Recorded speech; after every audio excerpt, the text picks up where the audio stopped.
maamulka gobolka Awdal Saardiinta dhaqanka ee gobolada galbeedka Soomaaliland siyaasiyiin wax garad aqoon-yahan iyo haween ayaa maanta taageero ballaaran muujiyay heshiiska DPO ee saddex goosoodka wada galeen dowladda Soomaaliland, Itoobiya iyo DPO. Munaasabadkan waa ka qabsatay hoolka dowladda hoose magaalada Boorama oo ay mid taageero loogu muujinayay heshiiskaasi ayaa goleynba waxa ka sadada kala duwan ka soo jeediyay maamulka gobolka Awdal Saardiinta dhaqanka ee gobolada galbeedka Soomaaliland, aqoon-yahano, ganacsato iyo haween waxaana dhammaan hadalladii kala duwankaas laga soo jeediyay u dhaceen sida tan. laga doonayaa macaarad iyo maxaafid badadka reer Awdal maanta halka salaadiintooda iyo aqoon-yahankooda way taagan yihiin waxay cadeeyeen mowqifkooda gobol walbana waxaanu ka filaynaa inay mowqifkooda cadeeyaan ninka xamar doonayo oo xamar qabo ka bax waxan kale ha ku marmarsoonin heshiisyadan iyo waxan dadkii Soomaaliland loo doortay iyo madaxdeedii baa arrin ka garatay sidaa u gartay sidaasay dadkooda horumar u moodeen dadkooduna uu ku raacay anoo ku raacsanahay degmada Boorama afkoogi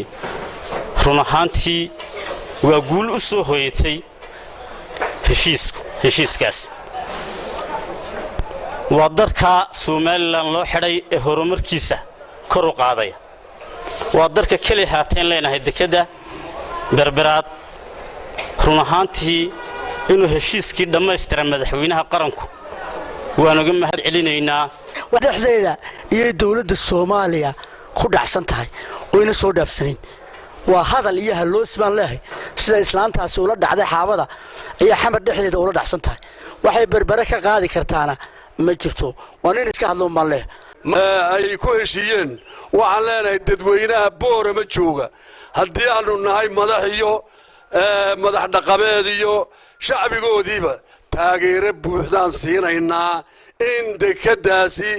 iyo shirkadda timiday iyo dawladda iyo dadweynuhu ka midaysan yihiin oo soo dhaweynayaan leenahay welcome baan leenahay hadda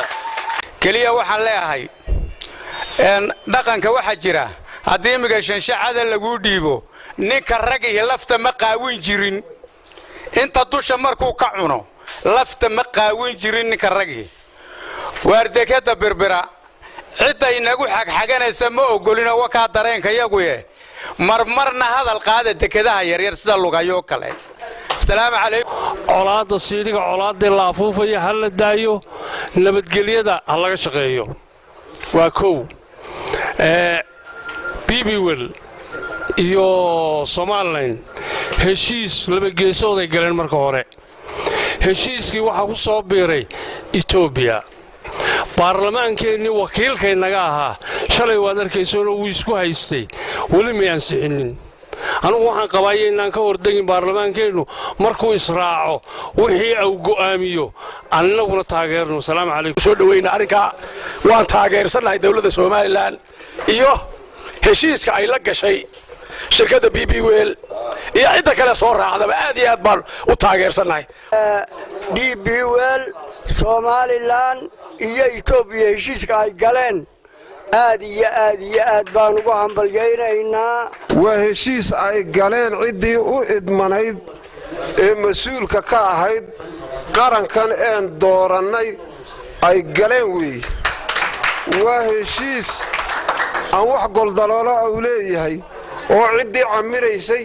iyo cidii lacagta haysay dhisaysay iyo cidii ka faa'iideysanaysay inaga waxa weeyaan aniga ujeedada waxa weeyaan taageerada aan u hayno un muujino waxaan u haynaa taageero buuxda oo ku garab joogsanaynaa horumarka hagaajinta wadanka wax qabadkiisa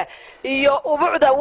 wadanku waa berbera iyo dekadaha la midka annagu haddaan reebahda haweenka waxaan mar labaad iyo mar saddexaadba taageersanahay go'aankii madaxweynaha iyaga mid uma fariin u diray baarlamaanka Soomaaliland ayaan fariin u dirayaa inayna dheemeelkii sugine wixii danta iyo ubadkooda iyo dadkooda ugu jira inay ka hadlaan hore u ansixiyeen maanta halbay ka leeyihiin Mustafa Caraale, SAB TV, Boorama.